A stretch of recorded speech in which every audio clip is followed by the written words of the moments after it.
Before I started my medical school journey, I thought medicine was all about studying and the books, and I thought I'd be studying every day alone because friends can be a bit of a distraction. But exactly 1 year after being at medical school, my perspectives have changed quite a bit. Hi everyone, my name is Nisal. I'm a first year medical student at Western Sydney University in Sydney, Australia. Actually going into second year next year, hopefully, if I pass all my exams. And in this video, I want to talk about 3 ways medical school is completely not what I expected. First up, we have the patient-centered approach to medicine. Medical school is a lot about the books, but that's just sort of one side of it. No one really prepares you for the experience you have with your patients. There's so many things that you have to do and consider when you're working with patients. You need to make sure they feel safe, they feel heard, they're respected. You need to be empathetic with them, and you need to be strategic with your communication because you need to get the relevant information out from them while being sensitive to any cultural barriers that may exist and making sure not to offend them, because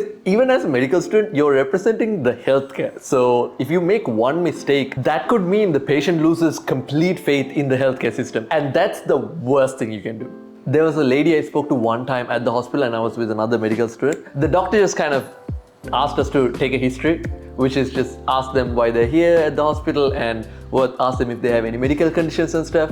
And while we were kind of asking her why she's there, so she has severe anxiety and I think a bit of Parkinson's as well. And while she was kind of explaining to us what her situation was, she mentioned that she had lost a loved one recently. And while she was telling us this, she was starting to break down and break into tears. And we had no idea what to do. So things like that, it's not really taught in medical school. You're just kind of expected to pick it up from other doctors and by just being around the healthcare system. So now I'm trying to notice it when doctors do kind of provide patient-centered care to patients. It could be as simple as kneeling down beside the bed without kind of towering over them while they're talking to the patient. It could be just a simple drive by, how you're doing, and just staying for a bit of a conversation even though they're busy. It could be even understanding in language barriers and breaking down those complex concepts about a diagnosis and breaking it down in simple language that the patient can understand. The second thing I want to talk about is that you cannot do it alone. When I thought about studying before medical school,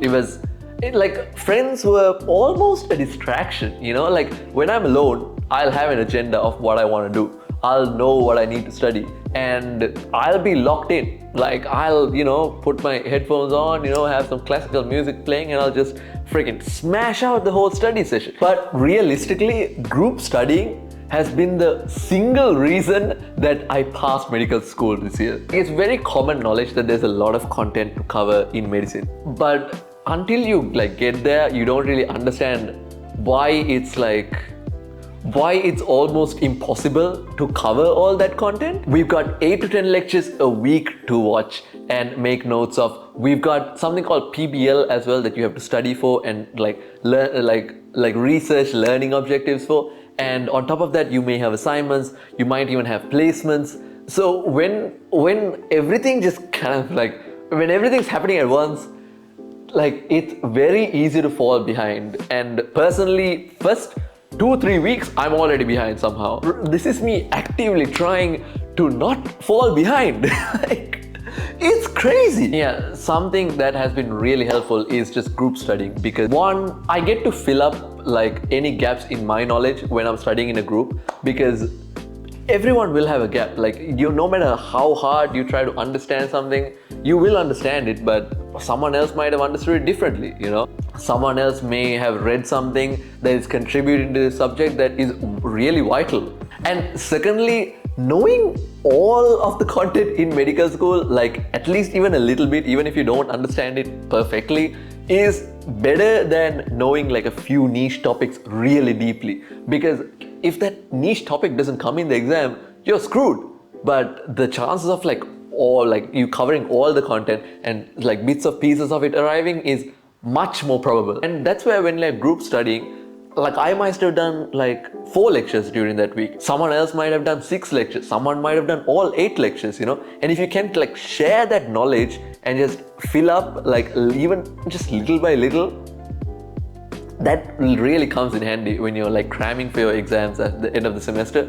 because then you at least know it a little bit and it's not a completely foreign concept for you. One thing me and my friends started doing towards the end of the second semester is we started writing everything we knew and all the notes that we had about a certain topic, and we had to explain it to the rest of the group. This is really good because when you have to explain it, you have to understand it. And I've discovered so many new learning styles, new mnemonics, and even new ways of taking notes just by being with my friends and seeing how they study. And lastly, it makes the process so much more fun and enjoyable. In the second semester, me and my friend group, on Saturdays, we get together and then we either, we might go out for some food, we might go out do some activity, and we'll do a bunch of studying during the day as well. Doing it with the group just immensely brought us closer together, and also just made everything so much less stressful because partly you were all going through it together. And the last thing I want to talk about is the social life in medicine. Before I started, I had heard horror stories about social life, you won't have any time, you can't do any extracurriculars, you'll feel guilty about doing any extracurriculars. So I was sort of preparing to prioritize medicine above everything else. While that is somewhat true, my experience is a bit different because I work on the side because I need to earn money and pay for rent and utilities and everything. I love going to the gym, I love playing badminton, and I love making videos like this and on Instagram and TikTok and stuff. On top of that, I'm on a few clubs at the university, so I need time to, focus on them. But realistically, with a schedule that's, 4 days a week at the university, you have one free day, and on the weekend, you're getting together to study as well. You don't really have that ability to be super spontaneous and just go out whenever you like, because you usually have a bunch of studying to catch up on, and you do feel really guilty about not studying because, for one, they recently made medical school. They're making a lot of medical schools a pass or fail system. So if you score above 50%, you pass and you move on to second year.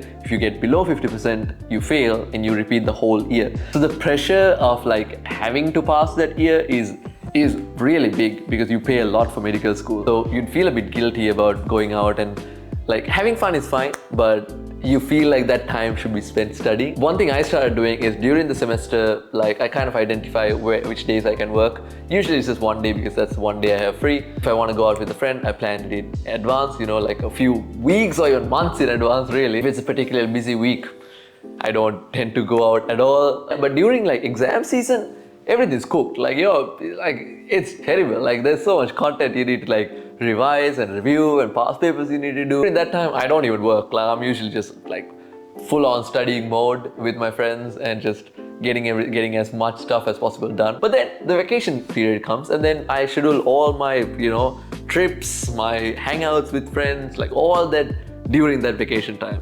And it's a very nice, well-deserved vacation really, because you spent so much time just cramming your studies. What I realized is more than just completely abandoning your social life, because that's terrible, that's not good for your health either. You need to kind of find ways to work around it, studying 24/7, 365 won't really make you a great doctor, because patient-centered care, you need to be able to talk to people.